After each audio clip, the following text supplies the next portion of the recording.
Chandni.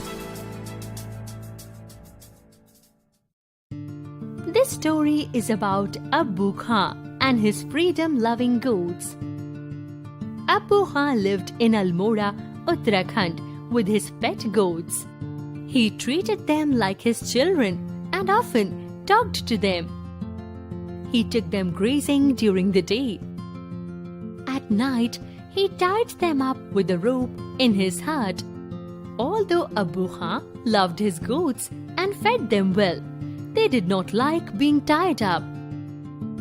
They loved to be free, so one by one they left him and went away to the hilltop. Abbu Khan felt sad because he knew that the wolf would eat them. After all his goats had left him, Abbu Khan decided not to have any pets.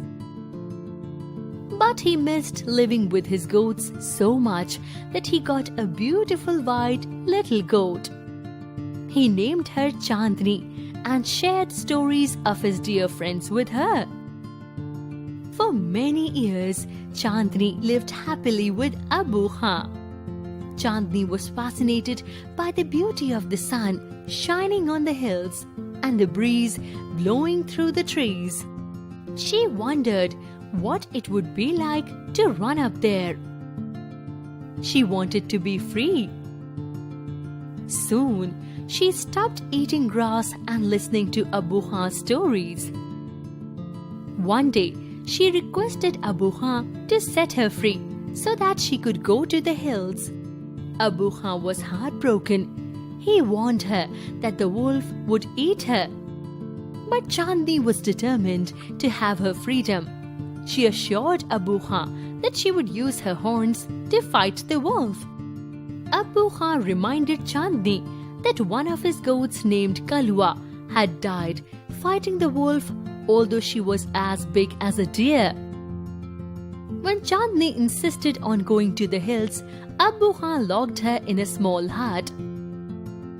At night, Chandni escaped from a window that Abbu Khan had forgotten to close. Chandni played on the green slopes all day long.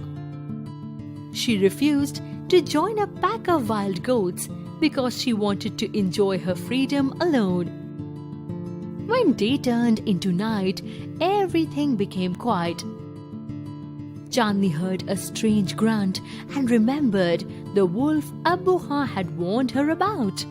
She was scared, but she did not want to go back to Abbu Khan. She decided to fight the wolf and she fought him all night. When morning dawned, Chandni was bleeding heavily from her wounds. The wolf was tired of fighting and was waiting to eat her. A flock of birds sitting on a tree were witness to the tough fight Chandni had put up all night. A wise bird confidently proclaimed that it was Chandni and not the wolf who had won the fight.